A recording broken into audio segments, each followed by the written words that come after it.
it is, but what it is that you're providing to this world, how you're helping this world. And then I'd love to just hop in on that and a little bit of background and those two topics that you had there, like Yeah, you want. So yeah, okay. great. Yeah, and I'm assuming you were talking about me, right? Yes, All so my right. friend Yusuf, please, Ple- give us a great introduction to yeah, yourself. I'd love to learn pleasure. about you.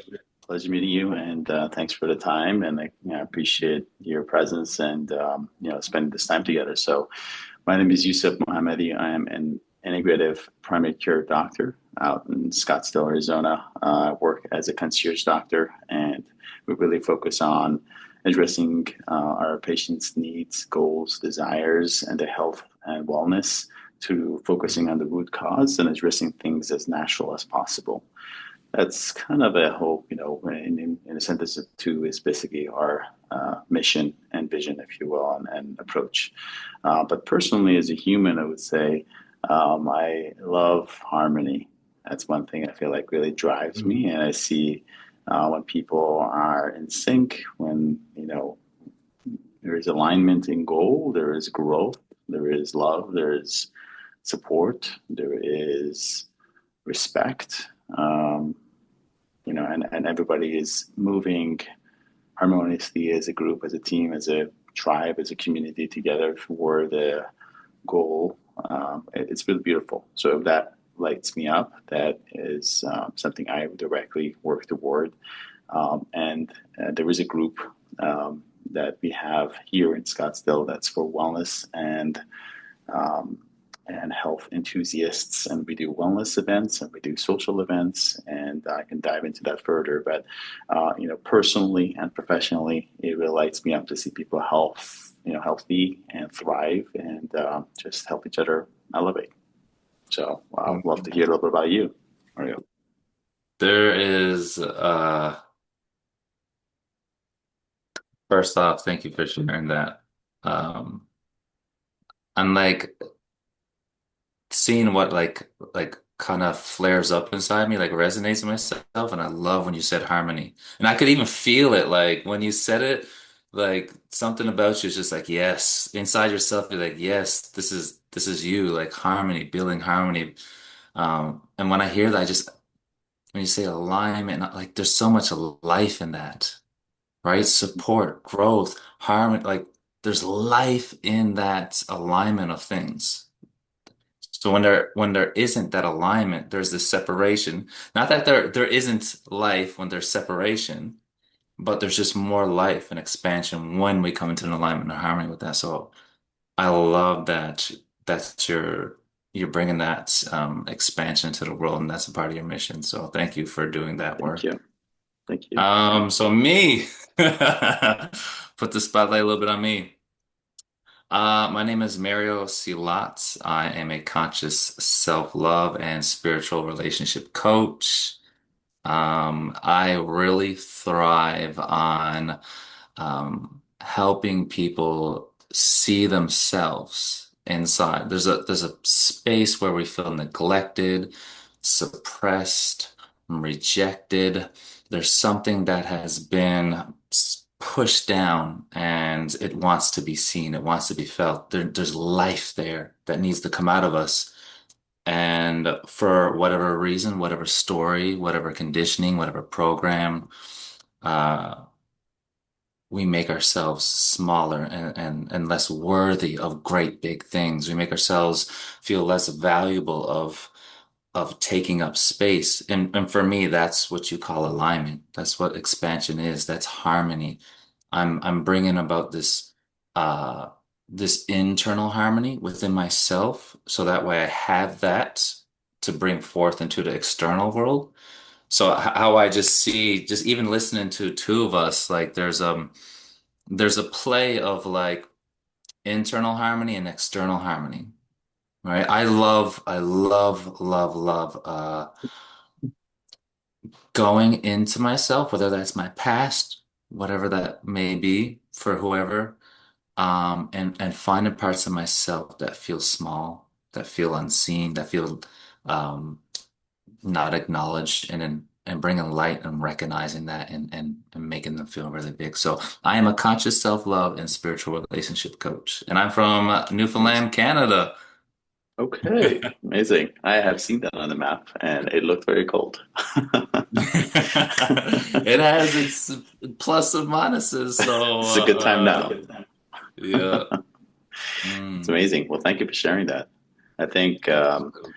definitely the internal harmony is a difficult one to achieve. External seems to be easier, but there's so much inner work that has to be done for someone to be ready to give, to contribute, to receive from others, and often Mm, it's overstepped or overlooked and missed. So that's great. I'd love to hear more about that. And for us in medical field, we're always going to refer to the giving from an empty cup is not really mm, doable, right? So, in uh, traditional Eastern medicine or Native American Ayurveda, many other practices, we talk about how you're a vessel energetically, right? So you don't mm. want to give from your energy. You want to hand down the energy that you receive in the universe and be able to be there for people and help them thrive energetically. Again, people do believe in that space and energy. All matter is energy.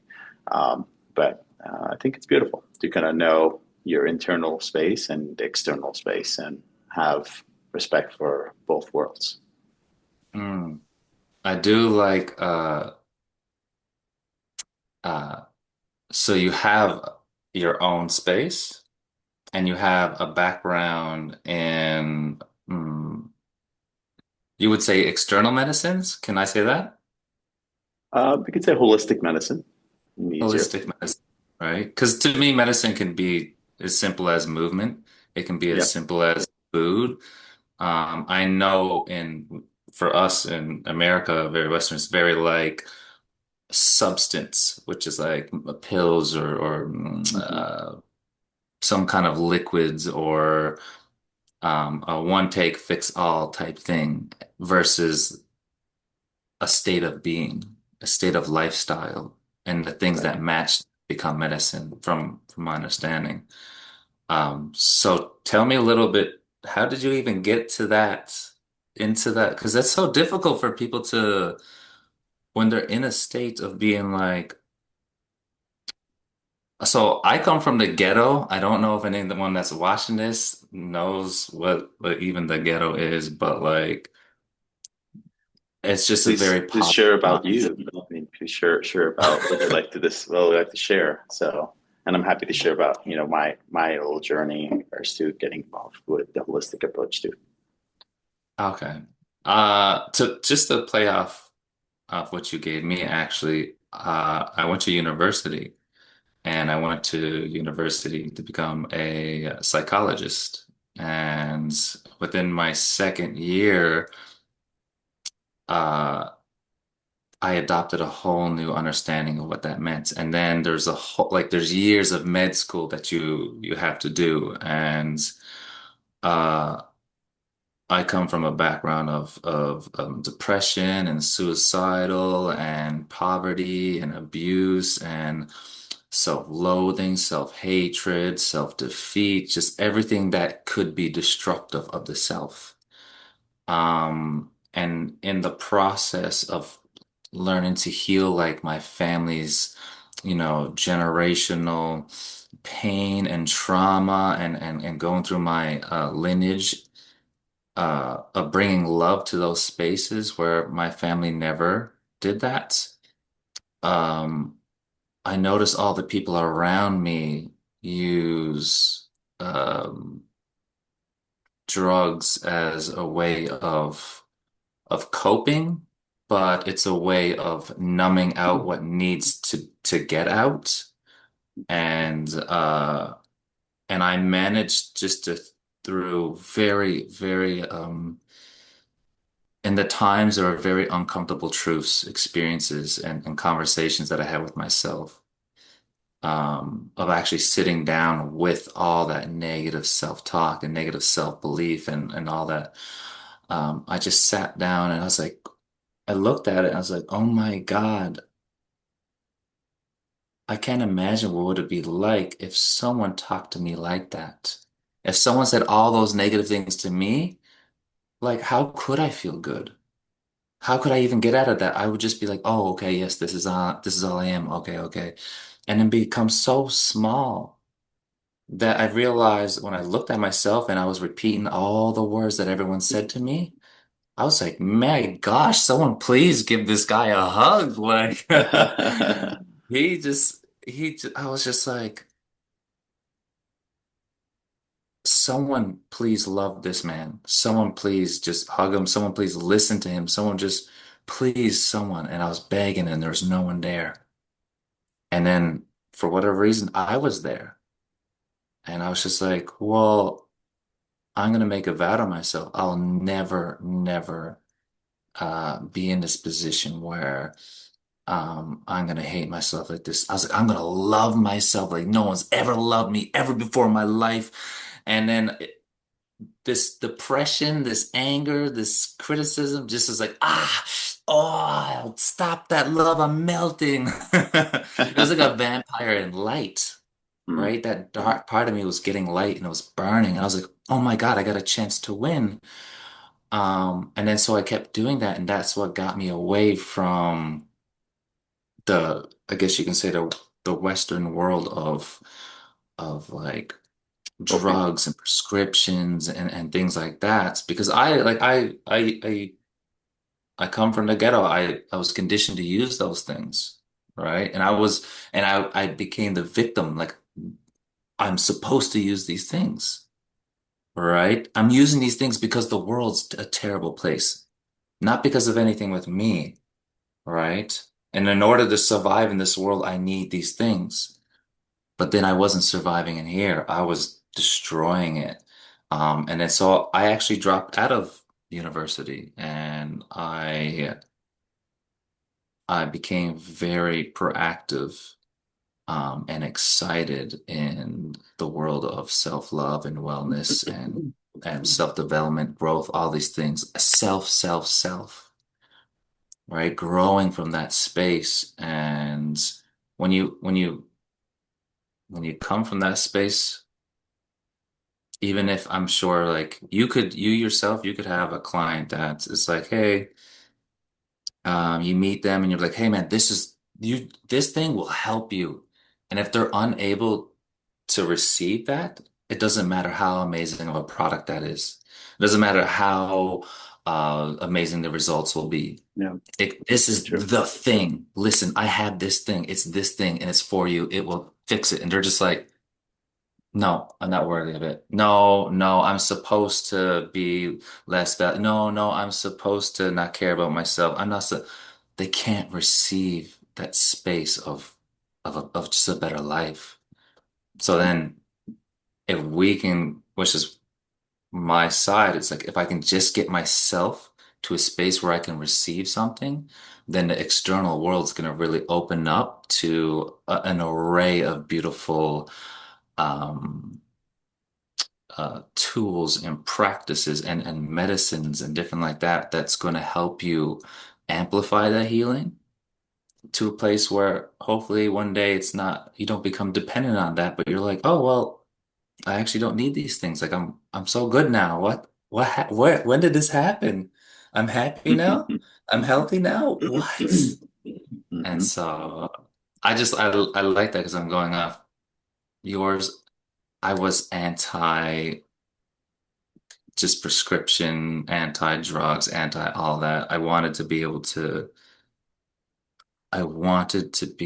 be there. And I think that was the difference. I wanted to be there for me, and those things make me not there in many Yeah, different ways. Where does that good. resonate with you?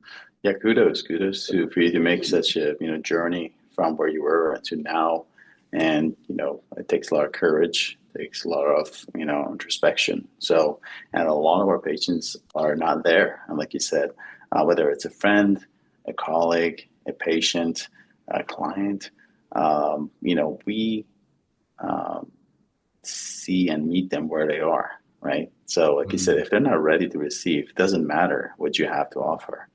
if you are offering them the magic pill or whatever it may be, putting in Yeah. front of them, if they're not ready, if they're not feeling worthy of taking this, whether it's smoking cessation, whether it's a supplement that will help them live longer, whether it's a food Mm, that would nourish their body, whether it's a movement that will help them, be stronger, they're not going to take that. And so, one thing that we strive as practitioners in the holistic world, and any medical mhm, doctor that is a decent medical doctor wants to um, try to connect and create your trust with your patients, and it's the mhm, that build the relationship will help them realize that they're safe, that mm, they're heard, they're listened to, and we're mhm, not there to tell them what they need, but we're just simply there to understand where they are at and what they're ready for, and then be the expert that has the tools and they can pick from the tools that speaks to them.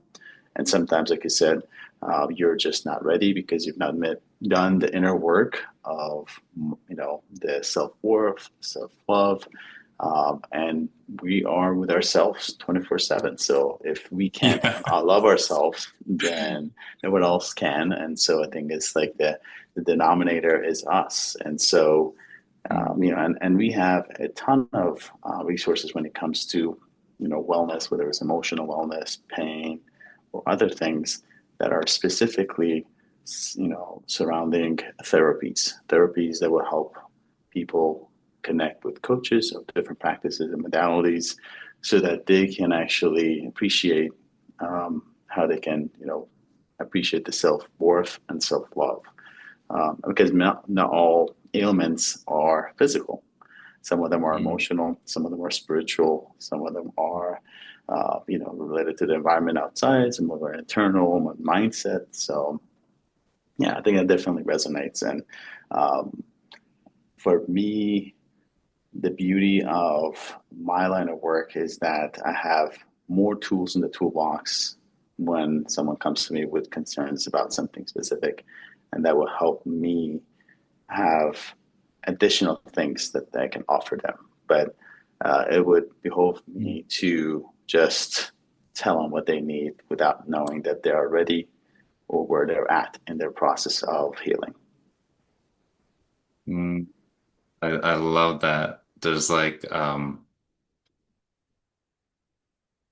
There's this like these spaces how you said whether it's the mind, the emotion, the spirit, whether it's like social, like something external, um, they're all so connected, and so there's an influence on all them, on all each other, right? And if you start taking away each one, if I take away like all the things that you give, and then I take away all the people in the world, and I take away all the gadgets and everything, it's just gonna be me inside a room by myself.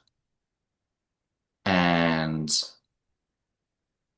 you can't separate from yourself. You are you, and you're always you. It's inescapable, and there's something beautiful about that once you get to a place where it's like, oh, there's always someone there for me. I'm actually not alone. And if everyone leaves and all the things go and it's just me. And then the moment that you look at you and start building a relationship, that becomes more fulfilling. It becomes more and more, and you learn to communicate with yourself. You're learning to listen to yourself. What is it that you want? What is it that you need? What is it? And you start providing yourself, and that starts expanding. And now when that's full, it's like, okay, what's the next level? Oh, the room, this immediate room, right? How can I start changing this room? Oh, outside of the room, because now my room's good, right? My home is good. Who's in my home? Oh, my brother, my sister, my mother, my father, my wife, my kids. How can I expand that goodness into them? Oh, now they're good. I know what they want. I know what they need. I expand that out into the community and then from the community to the world, right? And then the things that, how I see it, the things that you, um, so graciously provide to people are tools to expand themselves into a much better version, a much healthier version. versus what we've been conditioned is that, oh, you need this to be you. Take Hmm. this to fix this so you can finally be yourself. Yeah. And then yours is the opposite. Yours is like, this is going to take this farther.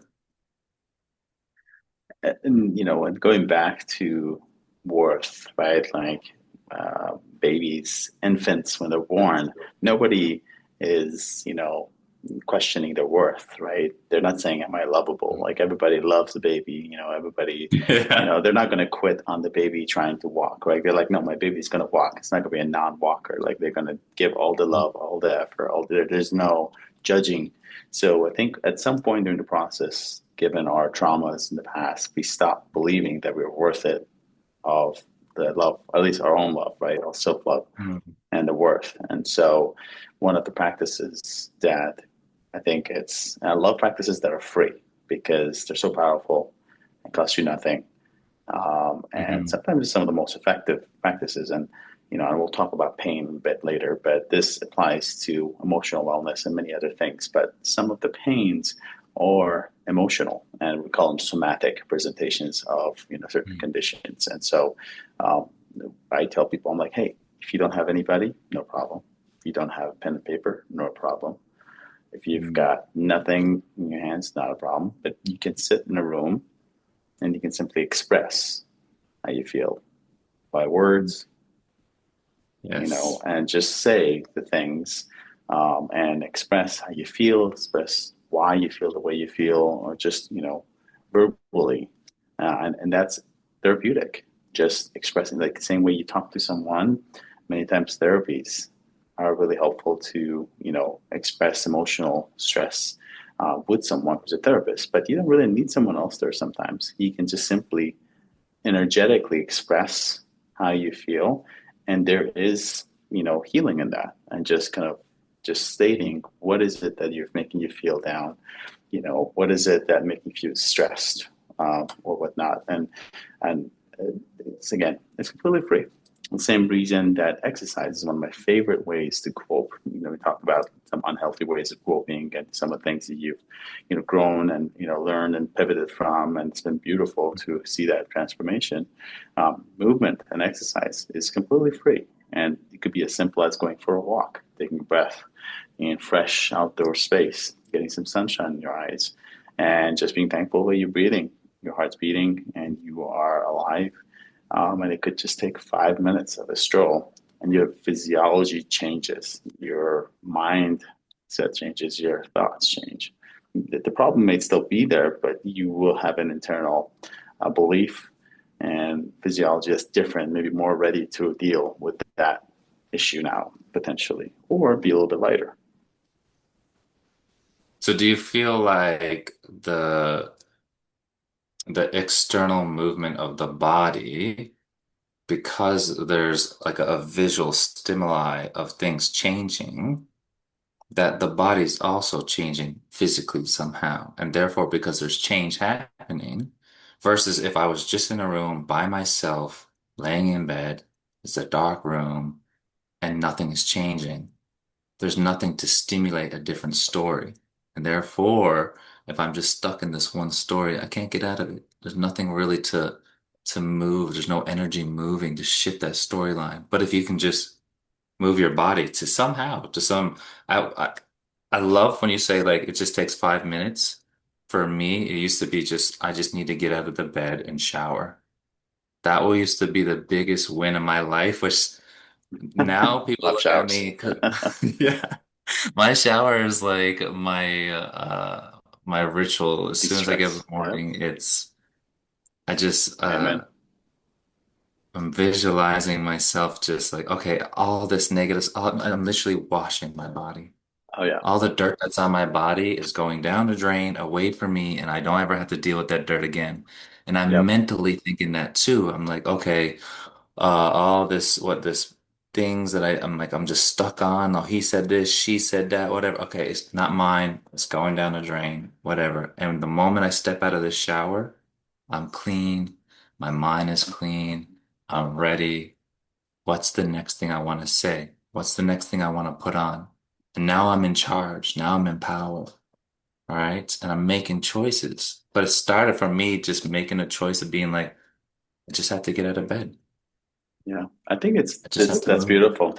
Yeah, I think for everybody's different, and it's say our mindset is our reality, right? So if you are stuck in a state, that is your reality, even though that the reality may not be that, but that's what you think. It's kind of like where you're at. And so shift of the body, sometimes you're just so stuck in the head and you got to get into your body. And, some of the Yeah. best coaches just say, just move the body.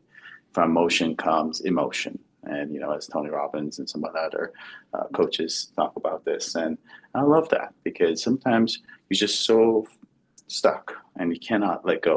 It's just like, okay, well, what else can I do? How else can I, be able to change my physiology, change my thought process? And movement hormonally changes a lot of things. That's why Mm. people who have more muscle, they're more metabolically active and they burn more fat and they burn more calories and baseline. And so that's why it's so important for us to have people who have strong bones and strong muscle and they live longer. And studies have shown that the people who have a Mm. stronger grip, they have a higher likelihood that they live longer, they have more longevity. And so that comes from a That's so basic of, interesting. yeah, it comes from a basic of just movement, right? So start with, it's not just the Yeah. hand grip, but it's just the overall body's muscle mass. And so, and if you are an active person, beyond the motions and kinetics of being active and your joints thanking you for all the, opportunities to give them to, you know, do things and achieve goals. There's so many other things you can do to de-stress and cope. One of the things that is my favorite things the Japanese have coined the term, and I can't recall it right now, but it's called forest bathing. I'm not sure if you've heard of it or not, but speaking Oh, of please. water, yeah, so basically there is a ritual in Japanese culture where people go to the forest and they don't take electronics, they just go for a walk and Okay. they've literally shown the cortisol level, which is the stress hormone that's released from the adrenal glands more specifically, but as a whole, Yeah. declines after their stroll in the park or in the jungle. So it's literally a therapeutic means to reduce stress. So it's called forest bathing. And so you don't have to have a forest. I just call it nature bathing potentially. Yeah. You're in the desert, you're in the mountains, you're at the beach, touching your feet, grounding. Many people believe in grounding and energetics and reconnecting with the earth. And you were just picking up all the energies and the Wi-Fi's and the towers and all the things and the phones Mm. in our hands. At some point, we have to reconnect with the earth. And so there's a lot of value in just we're humans of the planet. So just touching our feet to the ground, feeling nature, being around animals. Animals, without going on a rant here, animal therapy is huge. I think they're just so present. Humans get in our head, and we are detached from reality in the present moment. But animals, pets, Mm. dogs, cats, or any beautiful animal in nature, they just remind us that life is very fleeting. But they just need to be right here, right now. That's all we've got. The past is gone, and the Mm. present is not come yet. So it just really helps us. And I think that is one thing where he spoke about, feeling that you have, self love and you appreciate who you are, and you can kind of give that to yourself, so then you can open your eyes and give and go outside Mm. into the room and the other people in the society around you. Um, and it starts with being present. I feel like that's the ultimate goal that many of us want to strive to continue to be better. Nobody's perfect at it, but uh, babies, animals just remind us because they're just so in the very present moment, and it's just so beautiful. Like a baby will fall down 5 seconds later and stop crying. They know what the heck just happened 2 seconds ago, giggling and laughing and walking around again, and but you and I would be like, oh darn it, that traffic or that report I didn't do as a great job, or I had to have a different talk with so and so, and so it's beautiful to utilize what's in our, and again, everything we've talked so far has zero cost, and I haven't even tapped Yeah. into any testing to talk about healing, or pain relief and so forth. But again, there's so much we can do that is available to us, to everybody. So how would you say because how I'm seeing is that someone's in a place where even the free stuff is not accessible because they don't have the door opened up like inside their mind to even to to to look for it, to get out of their to room, to find a place that has um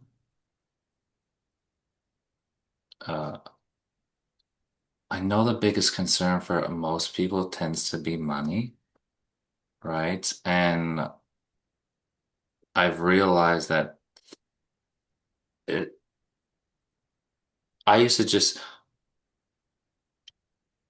there's one time when I was watching like this kid in the park playing, and I managed to get myself out of the house for a walk, and then I'm just walking by myself, and I'm sad, I'm miserable, and I'm like, what's the point of being alive? What's the point of doing anything? What's the purpose? I was so cynical, and I was just like, man, I felt so defeated. And I was walking with that storyline, and I remember seeing just like this kid just playing and it's laughing, but laughing so loud, right? Just by himself. I think the parent might have been like on the bench just watching, and it just caught my storyline off guard, right? And I was just and I turned and laughing and playing and giggling, running around, falling down, getting up, and I'm still watching and I'm watching. And as I get to the edge of the playground, there's a path that I'm gonna go off that's away from the playground. And I was like, oh yeah, I'm supposed to go down this path. So then as I'm turning towards this path, I was like, oh, I remember I'm supposed to be sad. I forgot that I was so sad. Mhm. And it Wow. really, I was like, I stopped and I actually looked at that pathway. I was like, I can't go down that path. It was, even though the path is just a way back to my house, Hmm. there was something about just maybe metaphorically when I stopped on that path Shows a different path. that, yeah, I just was, wow, I forgot that I Hmm. was sad for a moment. And then my mind was like, oh yeah, yeah, get back to that, get back to that. And then I was just like, I don't, I felt all that sadness starting to come back. I was like, I don't want that. I don't want that. I don't want that. And so I just went around and just circled the park again and just watched this kid play for a little bit more. When I went home, started walking towards home and left the park, and I was just like, it came back again. But this time I had that point of reference of the path. I was like, Hmm. oh, wow, I have a power of choice now. I can choose to keep thinking like this, or I can choose to think about that kid being happy. And to me, it wasn't that the kid was happy itself, it was that I had another option available inside my mind. I could choose a different path now. Which one do I want?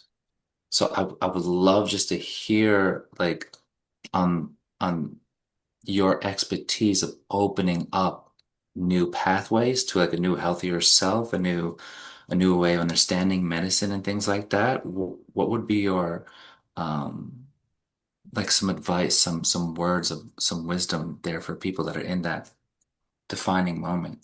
Yeah, thank you for sharing that. That's beautiful. And I love laughter. I think laughter is such a it just makes us smile and laugh to think about it. Um, and I say this because I actually partook in a laughter therapy class when part of my training as an externship, and I was like, "What in the world is There's laughter laughter therapy?" I therapy. was like, What is this that? sounds really crazy."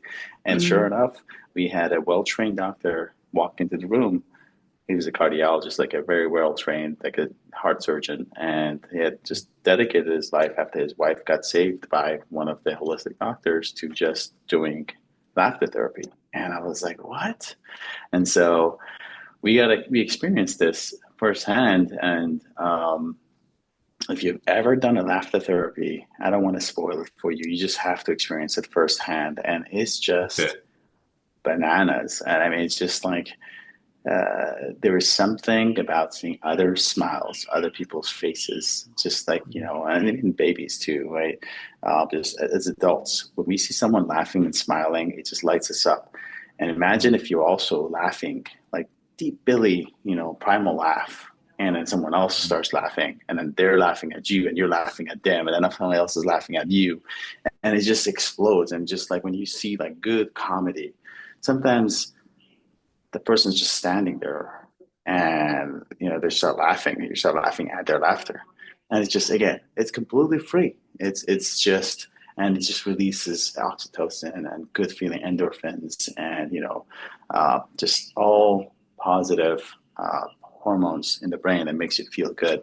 And it's actually a term, laughter therapy. It's actually a script. You can use this to help people cope. It's a great laughter is a fantastic coping mechanism. Watch comedy, watch short clip instead of going on social media, Mm. which has been linked to a ton of reduction in one's happiness and satisfaction with Mm. life, because we always only see the highlights of other people's lives, right? Not everything else in between, just the blips of their highest points. Uh, Laughter therapy will help you lift and elevate the mood completely. But to go back to your comment, I mean, yes, it's difficult. Certainly, everybody is at fork. Every time we make a decision, we say no to certain things, we say yes to things. So it's important to be mindful of where are you? Where are you in your health journey? So, and I usually like to break things down from a, evaluation or workup diagnosis. If I'm trying to get the sense of what someone's dealing with, I always say, we've got signs, symptoms, and laboratory workup. Signs are things that I see clinically in someone, and I will do Uh-huh. an exam to identify. Symptoms are things that they tell me they're feeling. I genuinely Okay. believe every person is their own expert in how they feel in their body, right? So I can't be the Mhm. expert in how you feel in your body. You know best how you feel. Mm. And so if you're like, hey, I'm feeling different, something's wrong with my knee, then I will honor that. I'm not going to say, well, looks fine to me. And so even if Mm. your labs and even if my signs of you look the same and normal, there is Yeah. something there because you do not feel okay. And so I will honor that because that is part of our intake. And obviously labs are there to just, identify if there's inflammation, if there is abnormal hormone levels, or if there's deficiencies in nutrition. But again, there's three ways, just to kind of simplify it. I take information in, and one of those, you as the client, the patient, is an expert because you have been living in this body for all this time and you know your body best. And it could be very, very powerful. I love that, framing them as the expert of their body, and to like I just to say like, okay, our results are good. And if, which is what I've had doctors be like, yeah, no, our tests are good, go home. And then if one, it feels dismissive, right? So then, oh, I don't know myself, right? I'm wrong about myself. Then I start questioning myself. That brings in doubt of myself. Doubt leads to leaking of value and worth, and shrinking of the self. Um, but to be like, to have a space where you're like, okay, like I'm the expert of what I do, and here's these results, but you're the expert of what you do, and you're sharing your results. Now, where is this, the not the common denominators, but the space that's in Where they between, meet. Yeah. yeah, where they meet, and you allow that space to come forward. I think that's brilliant.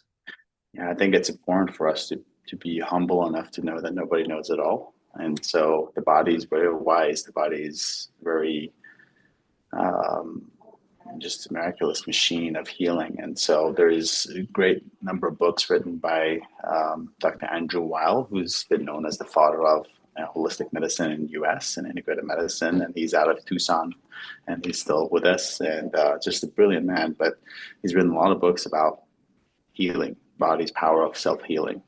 And again, I think some people say get out of the way of your healing. Some people say give the body the power and the nourishment or the nutrients or the tools to heal. However you want to look at the process. Mhm. At the end of the day, unless we're dealing with some serious, physical trauma, like, with a bad accident or something, like a certain condition that's just really stepping in to address things. There's a lot that the body can do. The body is just a beautiful machine that can heal and recover from ailments, infections, traumas, and anything you can think of. But again, um, without giving it time, without honoring that space, without hearing someone's story, it's hard for a practitioner um, to to understand that. And obviously, that takes time. It takes a relationship that takes trust with the patient. And so these are things that, if I have the honor to have with my patients, it helps me serve them better. But we can certainly get into more specifics of why I got training in, holistic medicine, which kind of ties into pain specifically as well. Yeah, I was just literally gonna say that because I think from both of our sides of practices, it and you can correct me if I'm wrong, but it seems like uh if not the biggest complaint or expression or something or so like our clients that come to us, it's usually a form of pain. They're in some kind of pain, and they either want to escape the pain, not be in the pain, they don't want the pain, um, and they're because they don't know how to get out of it, they're so stuck in it that focusing on it, I feel like kind of agitates whatever the pain is more. And not knowing how to shift themselves away from the pain, whether that's a physical, injury, emotional or mentally. There's some kind of stagnation of energy, some kind of we can call it the pain that's happening for all of us. I'm curious to the difference between the pain that your clients come to versus the pain that my clients come to, and how your practices offer, if you want to call it like an alleviation, like how to heal that pain. I really like looking at how to transform that pain, how to utilize it and make it something other than pain, to Yeah, I'd love to alchemize it. hear about your take. So, yeah, I'd love to hear about how you address maybe the pain. Yeah, since we're going to be talking about the topic of pain. So, I'd love to hear your take on addressing pain and, what is the form of pain that your clients come to you for coaching Mhm. and your process. Well, me right now versus me 10, 15, 20 years ago, pain is a whole different, has a whole different meaning. Um, my space of pain now versus then, it's like me before looking at me now, even though like still the same body technically, would just be like, I don't know you, and you don't know me. And then I'm looking at the old me being like, I know you on a level that you don't even know yourself right now. And the pain that I was going through, like to me, there's tiers of life, physically, mentally, emotionally, spiritually, financially, socially. There's many tiers, but they all operate on the same functionality. Um, and because of my history, my background, um, I, I'm going to give the briefest little of that just so people have a little bit of an understanding. But my mother came from all abusive relationships. I've been in and out of like shelter homes, like battered women's shelter homes. I've never seen a man never like break her nose, Yeah. break her bones, throw her downstairs. I've never seen a healthy relationship. I've never seen healthy love. I've seen people overdose on drugs, die. I used to live next to convicted murderers. I've seen guns. I've seen violence. I used to go to food banks. My life was a brilliant play of chaos. Mm. And for the longest time, because I didn't know how to use my pain, I didn't know how to use the negative things. Um, I was a victim of them. They used me. Mm. Um, and my pain now is, if not one of the greatest sources of my power. If I'm in pain, I'm like, wow, this is an indicator that my body, my mind, my spirit knows me so well. It knows how to get my attention better than anything else. And it's like, I need your attention. Here's some pain. And in the moment my brain's in pain, I'm like, ah, oh, and then I say, why am I in pain there? And I start communicating with it, right? Why am I feeling like this? Where's this coming from? How is this if it's physically, right? I'm like, man, oh, my elbow's hurting. Why is it hurting? I don't remember it hurting before. When did it start hurting? Oh, it was at the gym. Oh yeah. And then it becomes an aid. It becomes my best friend. And then I get to use it as a measuring system, not a place. It's not a state of being. It becomes a measurement system where I can be like, where did this come from? Where did this start? And then by backtracking the pain, I get to whatever the source is. And then that source, whether it's mentally, emotionally, physically, it's asking for help. It's saying, I need some help in something.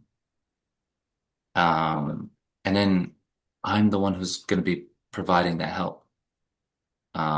Whether I have to find that, like come to someone like you or come to someone like me, I'm just the provider of help.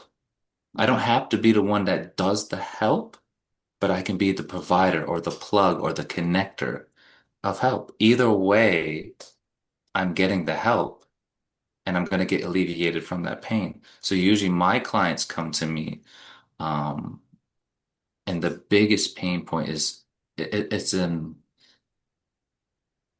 identity pain. They Mm. identify themselves as the pain. I like this. If you get sick, do you say I am a runny nose or I have a runny nose? Yeah, everyone knows. Yeah. I have a Yeah. runny nose. So it's a symptom of something happening. And then you follow that symptom. I don't say I am pain. I'm in the pain, right? I'm in Mhm. the symptom. And then I follow the symptom back to whatever you said, sign, that Mhm. first indicator of something. Symptom. Yeah. Mhm. And then I'm like, oh, okay. Now that I know that I'm not the pain itself, I can detach from that. That changes the whole storyline. That changes my whole identity. This whole time, I thought I'm pain, and therefore I must be in a state of pain. I am a being of pain. I cannot remove myself from myself because I'm a constant state of something. And so the moment that I'm like, oh, look, if you separate that identity, now you can look at it from a third perspective. That's not you. That's the symptom of something that's happening somewhere inside this amazing system that you have, your body, your mind, your emotions. Um, but it's not you. And the Another way moment I've that you seen that, I'm sorry to interrupt. Yeah. leave, Another way I've seen that is um, the pain is part of me, but it's not all of me. That's another way some people have put it, which is kind of similar to your beautiful metaphor about that. That it's not mm, you. That it's a symptom of. You're not it. That's beautiful. hmm And usually what happens is when someone's in pain, um, it vibrates to the whole system. So whether it's the physical system, the mental system, emotional system, I like to think about if I like bang my finger like in a door, like squat my finger in a door, my whole body goes ah. the whole system is together, right? Even though the pain was only right there, because the whole Hmm. nervous system is running through everything, there's an emotional nervous system. There's a mental, we'll say, nervous system. And so if you can pinpoint where the pain is coming from, right? And what caused it, okay, maybe we should change the doorknob or the hinges on the door and make it a little bit more safe, or um, whether that's changing something uh, uh, um, an environmental circumstance that's causing the pain, or maybe an internal one, right? The pain is in there somewhere. It's in the system. It's not going to stay. It doesn't want to stay. Pain doesn't want to stay. It just wants to be acknowledged and then released. And if you can be like, I'm not my pain, but it's in me, right? And it just wants to be seen and wants to be released. What is it that we need in order to do that? Mentally, emotionally, physically, spiritually. So my clients that are in pain, usually they attach themselves to the pain. They identify as the pain. And because they say I am the pain, I cannot remove myself from it, or I cannot look at it third person. And then I just come in as a mirror. Like I'm not going inside their brain and taking out the story out of their brain. I'm not going inside their emotions. I love the analogy that I can't go to the gym for you and I do all the exercise and you get muscle. It don't work like that. If Right. you could do that, everybody would be paying this one guy to be in the gym all the time, and everybody be getting muscle. Yeah. Right? This guy would be so rich. Jack. Everyone else would just be home, laying down in bed, and their muscles would be growing. But that's not the case, and it's because the body wants an investment from you. It wants a relationship with you and from you. And so the same way that I can't go to the gym and I get the results from you, no one can take the results away from me.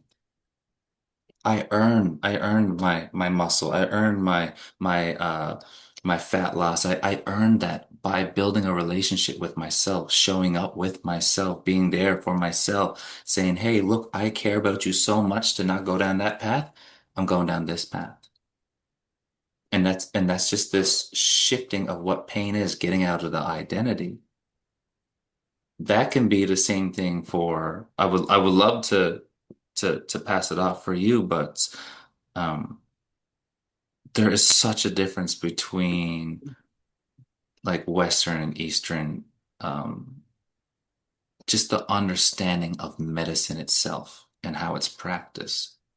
So when your clients come to you with pain, I would love to open up the floor and hear that side for you.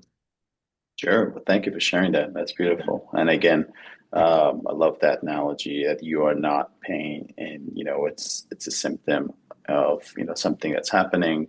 Identify it. Don't identify with it, and so that you can kind of raise above it and know that you are Mhm. not it. That's beautiful. Um, Mhm. yeah, I think there is definitely different forms of pain, certainly, and there is categorically, there's different forms of pain in medicine itself, and so the way they're treated also are different. Some are, let's say, for example, musculoskeletal. Some are nerve pain. Some are somatic. They're emotional, and so forth. And so, for me, how I got involved in holistic medicine training, I feel like I was always a black sheep when it was coming to medical training, and I was always looking at things that were just different and seemed cool. And Mm. for example, I was looking at my little booklet that was something that everybody had, and we had a gentleman who was admitted to the hospital for a pancreatic issue. He had a pancreatic attack, and I saw that there was a zinc level on the testing, and I was like, "Hey, have you never ever checked this person's zinc level?" And everybody kind of started laughing at me, and they're like, "Oh, that's you're looking at zebras, like you have to focus on the main real medicine here, and stuff Ah, looking at the little minutiae." And I was like, "Well, I mean, it's here, it's a differential, and maybe this person's zinc is low, and they need to optimize that." And so I was like, "Oh." So throughout training, I was always interested in things that seemed more nutritional forward, seemed more natural, seemed to address the root cause. And our training is, as much as I love my training, and I'm thankful for every day of the training that's helped me serve people, and about 10 years now. It's not the full story. And I think, like when you're saying the Eastern and Western, I just think of it as you've got good medicine that's wholesome, and you've got part of the story that's, let's say Western medicine or other practices that are not the entire world's knowledge, expertise, wisdom of all of Mm. medicine that's practiced throughout the centuries, right? We like to use the ancient wisdom and the modern technology and everything between. I'm not biased. I guess I could be biased toward naturals, sure, but That's your harmony that you're talking about? sure. We want to basically use the Native Americans' approach with plant medicine all the way to the Western medicines, antibiotics when they're necessary to save lives, to new Mm. gadgets and devices that can keep us, like a little whoop I'm wearing right now to capture my biometrics. But you can't ignore the traditional Chinese practices of things or nutritional levels that have Mm. been identified in Germany or certain other practices. And I think the beauty is, yes, be evidence based, be safe, effective, cost effective, and those are all important. But everything doesn't have the same amount of studies and research. And so that's what creates a little bit of a divide among practitioners, among researchers, because they think everything has to have the same level of research, and that's Yeah. impossible. And so, but in regards to pain, a long time ago, my first year when I started my training, my residency in medical field, I had a gentleman who was in pain, and he was on pain medicines, controlled substances, opiates, and on anti-inflammatories and muscle relaxers, and getting some physical therapy. And I received them as a patient, and they just told me to take care of him. And I would do what I'm supposed to as a provider, and I would try to encourage him to reduce the amount of pain medicine he was on. And he was like, "I'm in so much pain, I can't do that. I can't walk. I had back injuries from his work." Mm. And I was like, "There's got to be something more we can do for this poor guy." And he was just so kind. He'd drive all the way from a small town to my clinic, and he was just I was just so devastated that there was nothing I could do for him.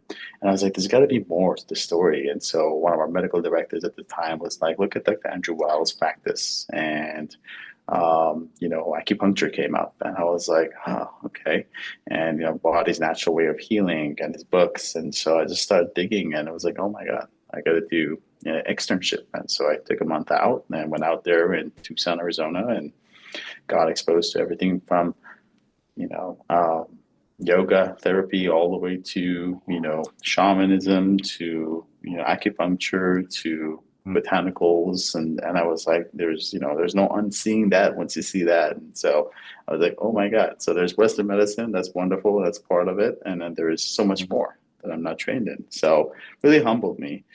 And so came back with the desire and drive to really get fully trained and board certified in integrative medicine. And so I'm board certified in integrative medicine now, in the past couple of years. And now I'm working on functional medicine training and finishing that up, and hopefully trained and fully board certified with that next year as well. But I share all this to say there's a lot of different ways to go about caring for one's pain. And you Yeah. already alluded to some of that, and that was beautiful. And that's more of an inner work and connecting Yeah. with people and seeing their light. And that's beautiful. And for us, obviously, we look at, what are their comorbidities? What conditions do they have? Are they dealing with certain autoimmune conditions? Are they connective tissue diseases that are causing them pain? Is there emotional stresses? Is there trauma? Is there nerve damage that's causing issues for them? Are they deficient in certain nutrients? Is their hormones off balance? Is their thyroid or testosterone off? And, are they having a poor diet that's causing so much inflammation and pain and discomfort? And so there's certain tests that go along with those things. There's certain nutritional levels. We want to make sure we look at vitamin D levels, and we want to look at omega-3 levels in someone's health. And we want to make sure we look at their hormones. Their thyroid hormone, their testosterone levels play a big role in things in regards to pain. We want to look at inflammation markers. That's huge. B vitamins, for example, if they're deficient, you can have neuropathic pain. Um, joints. If someone's got arthritis, they could have, musculoskeletal pain. And, there's, nutritional steps that he can do. He can focus on anti-inflammatory diet and improve, certain foods that reduce inflammation, polyphenols in your diet, and reduce, certain chemicals and Hmm. additives and preservatives in the diet that can optimize the amount of pain and inflammation in one's body. We talked about some of the therapies, for example, that one can do. There is the big five, I've called them. It's exercise or movement, sleep, nutrition, hydration, and stress management or coping, as you put it. And those are huge. If you could get these five basics down, so much of our Basics, pain, like yeah, these your are these are life so huge. changes with just those. Yeah, Those wow. five, yeah. And you can do all the fancy stuff, right? The fancy supplements or, this medicine or that injection and we can go down the rabbit hole of talking about some specifics with, pain and treatments, and Yeah. I'm happy to discuss some examples. But sometimes if you don't do the basics right, um, the the nuance, the advanced tool, the new shiny objects ain't gonna move the needle much in your health, longevity, Yeah. wellness, right? If you're like stressed out of your mind and then you're doing peptide therapy, that's not going to help your testosterone, for example, or not going to help your joint or your sleep issues calm down. You need to prioritize you, self-love, as we talked about, right?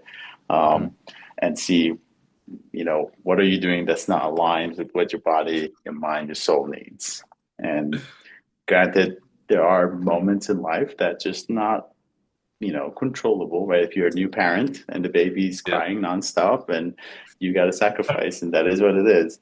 And no Mhm. mother will will be, Yeah. happy to hear that, you just got to prioritize you because there are moments that we just got no choice. And but I think those Mhm. moments hopefully are transient and they will pass. And so I think being mindful that everything is temporary, even life, and Yeah. we just need to be mindful that I always say in short term, if someone's in need, a loved one, a partner, a good friend, prioritize them. If Hmm. it's long term, maybe chronic, or status quo, prioritize you, always you, because we can't give from an empty cup. You got to be Mm. able to Say it fulfill. again. Say it again one Yeah, more we can't time. we can't give from an empty cup. No, So say the whole thing again. I need to hear it. I need to hear that again. Say it again, please. So we cannot give from an empty cup. So you want to always prioritize. So short term, if someone is distressed in acute pain Short or term. need or discomfort in acute Hmm. state, put them Hmm. first. Prioritize them. Your loved one, your children, your parents, your best friend. But long term, you have to Hmm. prioritize you above all, because without that, you cannot, be the full cup that we'll give to others. And so I think again, I know we're getting out of the discussion of pain, but that in any field of health, any ailment or health goal serves you well, whether it's your sleep or your muscle strength or your nutrition or your spiritual alignment. Hmm. But I can go deeper in the specifics if you like. This is so before we do, because what I'm seeing is like this meeting of different worlds, but they're actually the same, right? Um,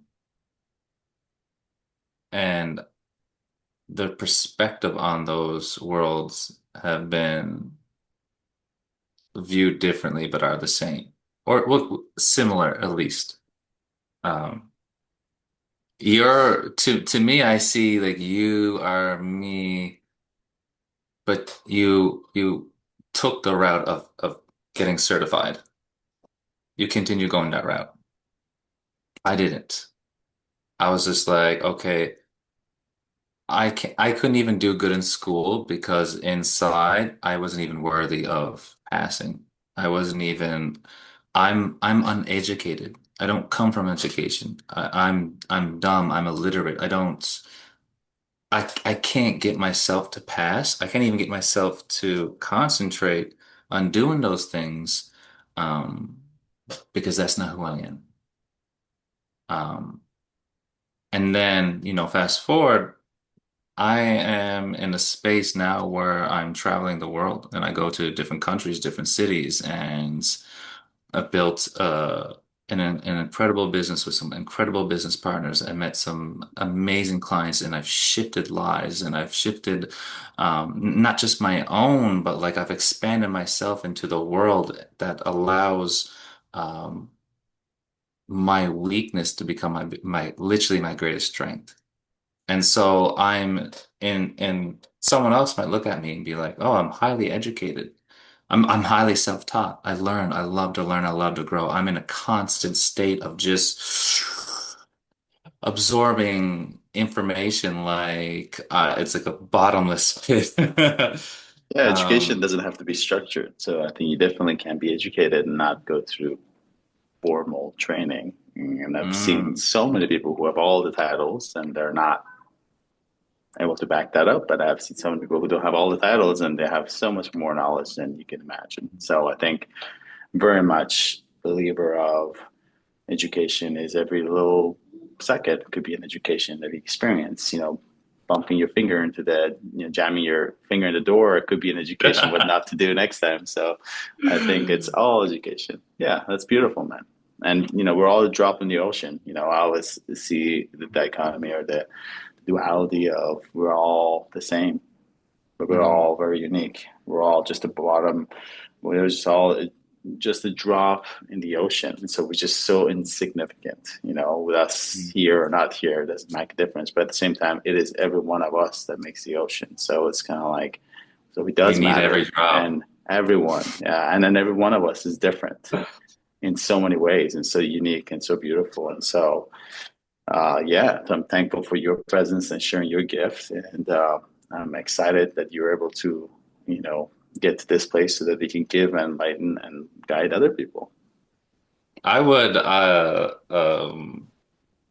if if the invite is there, I would love to um enter your space and get to experience the life of Yusuf and just and what you're providing, and to be an experience of that, and then also to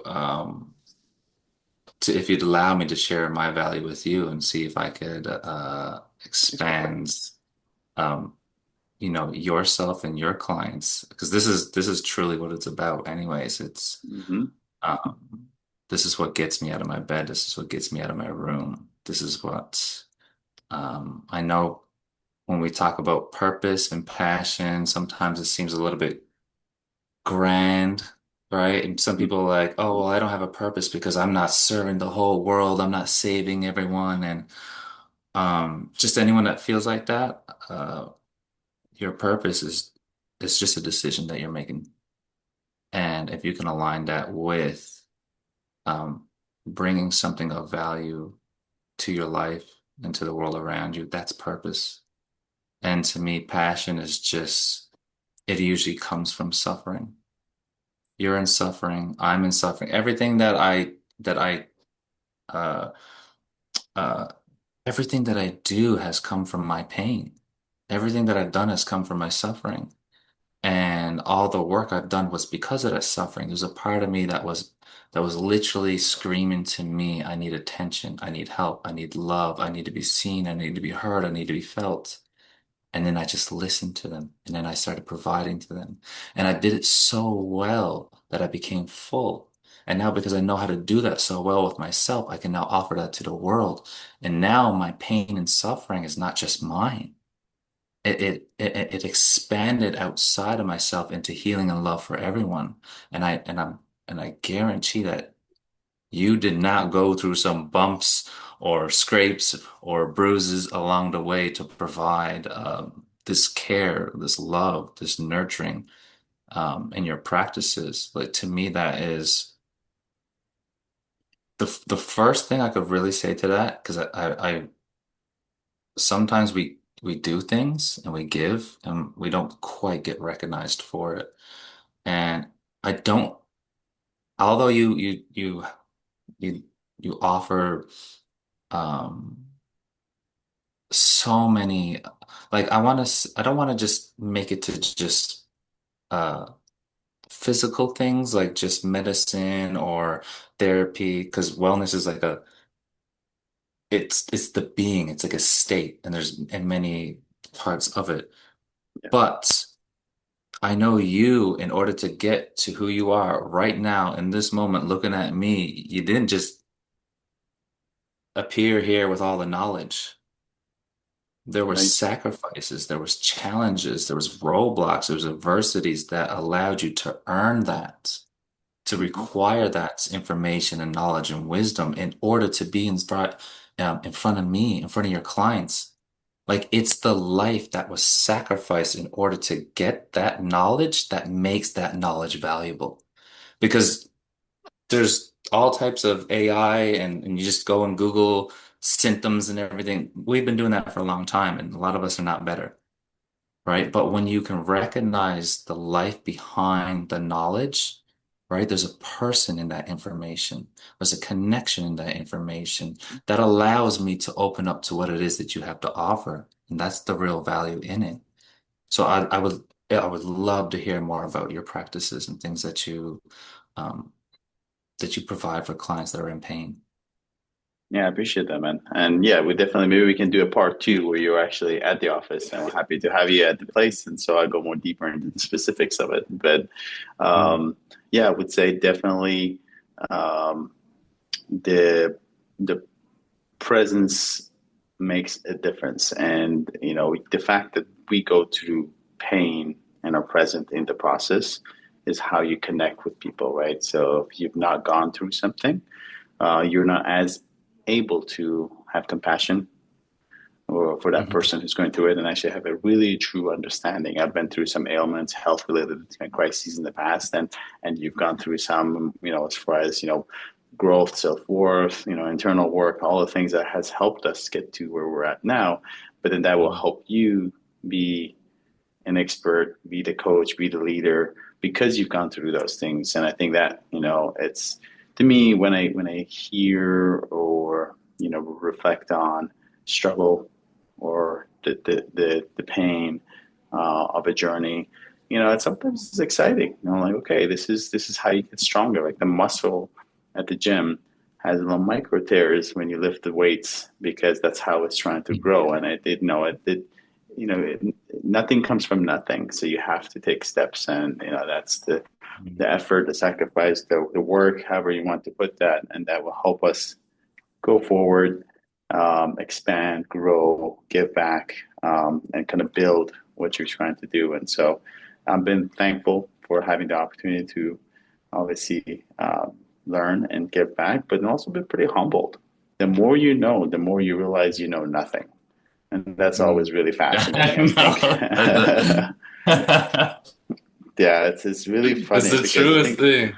yeah, I think it's Einstein who spoke about this, and he spoke about. I was like, and now I know that I know nothing, and this is one of the Mm. most brilliant lines of all times. And so, and it just there's a beauty in being humble, and I always tell people, um, pick people who are going to take care for you, who are not going to claim that they know it all because they have closed their Mm. mind, they've stopped listening, and they Yes. they believe that they are the source or they don't need to learn. And I, continue to learn and also honor and value the lessons I've learned and what I can give to um, the patients that I serve. But there's a beauty in our struggles and the experience that helps us being,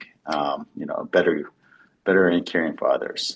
So, but yeah, I'd love to invite you out here so we can have a sit down for part two, if you will, and go deeper about the topic of pain and how we holistically take care of it.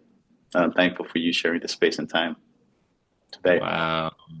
Man, Yusuf, can we get a round of applause, everyone? I appreciate you, I, brother. uh, I, I just like thank you again, like for holding this space for me and for everyone that's watching this, especially for having a light at the end of the tunnel, for having a place where like healing is is practical, it's available, um, it's reliable, and it's met with like an actual human being with like with the same experience as a client, right? It's when someone is like, "Oh, look, I'm the expert and do what I say." There's like this separation where it's like, "But you don't know how I feel." And so you're not connecting with me yet. And literally, when you said we meet them where they're two, sometimes where they're two is not in the best place, right? And meeting them there and showing them that, hey, like you're not alone in this moment. You're not alone in this life. You're not alone in this pain. You're not alone in this suffering. Mhm. Me too. Like I know what that feels like. I know what you're going through, and I'm here and I'll show you. And you don't have to stay there. There's a way out. In fact, I found a way out. If you want to walk with me, instead of pointing someone in a direction, it's like, look, walk with me. We'll go together. You don't have to be in here by yourself. I'll walk with you. It's so much different than when someone gives you a direction. Oh yeah, the this is in aisle 4 or something like that, and then you're going around the aisles and you still don't know. Or hey, yeah, I'm looking for this restaurant. It's down the street. Turn to the left and right, whatever. You're like, the moment that the person leaves, you're like, oh, what did he say again? Where? Versus someone walking with you. Right. Like to me, you're you're a guide. Like you walk with the people. You help heal with the people. And you're still doing it with yourself to this day. All right. Even though people might look at us like we're some experts um and I take that title proudly but lightly because I don't like the arrogance of being I'm some kind of somebody that's no one can get to and you gotta what I'm just as human as everyone else, and I know you are too. But we all have experiences and values to offer, and the fact that you're actually willing to walk with people from their pain to the alleviation of that to a life where they don't have to continuously live in pain anymore, that's an honor. Like that's respectful. That deserves Yeah. praise. And that's what I'm grateful for. And I hope that you continue doing the work. Thank you. And I'm excited for part 2 to be a part of that. I want to Hell yeah. experience this.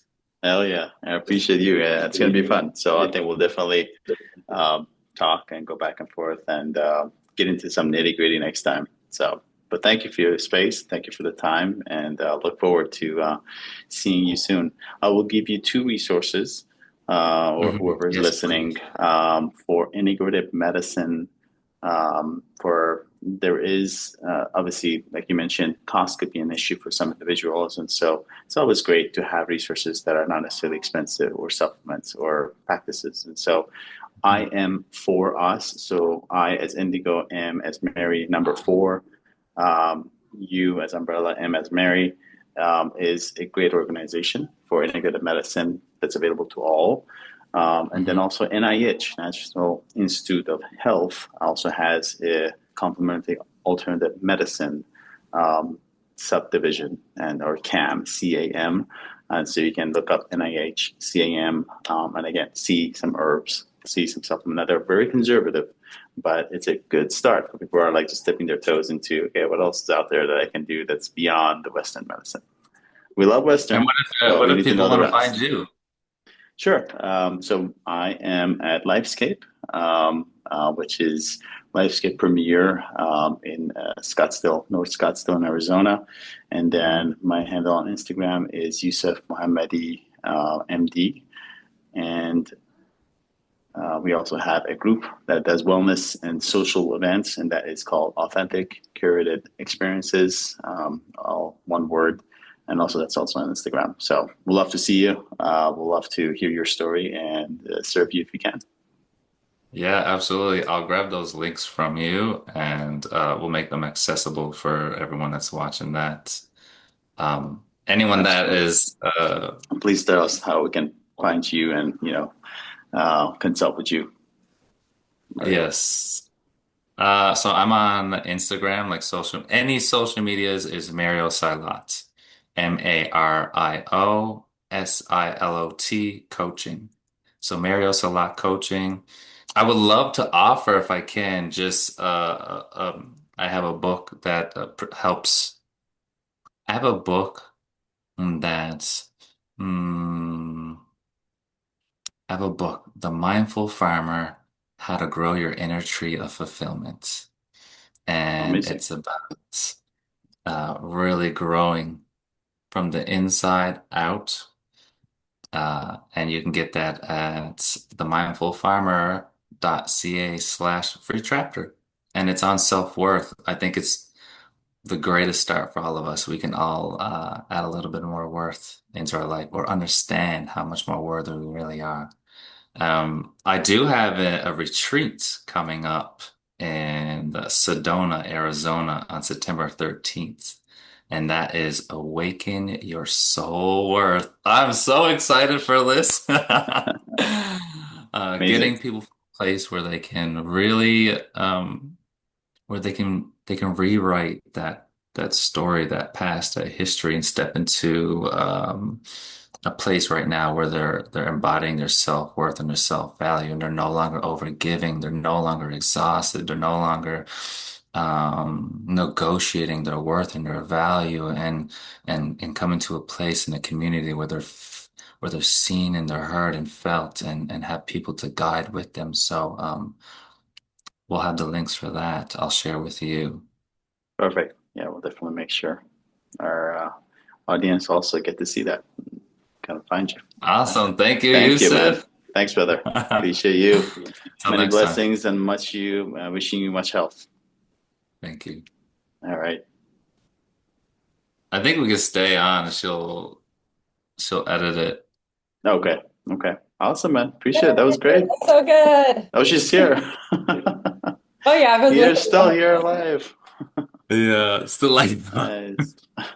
That was awesome. I'm so excited for this. And so I'll work on editing it and I'll post clips on social media and then I'll send it to you, Yusuf, too. And yeah, just let me know That'd be great. Yeah. what all you want from it and we'll tag you and share and everything. So Thank you. Yeah. Yeah. If you could send me, once you're done with like the long form edit of it, mhm. if you can share that somewhere that I can download. And obviously, I will tag you guys every share for whatever you do post. But, Yeah, and absolutely. I will tag you guys if I, but there's some that do like a short clips of some of it, but obviously the whole thing we can post certainly too. But yeah, that's awesome. Appreciate your time, and that was great. Yeah, so if you are down in Arizona, we can coordinate. I'm in Indiana actually right now, seeing family, so fly back Sunday. And then our event is, I think I was telling Anastasia, is August 9th. It's at a yoga studio called Namaste Yoga. It's gorgeous. It's got like a massive nature screen. It's got a whole screen on one wall, and it's got a mirror that mirrors it, and it's got a floor that's reflective. And What is so your social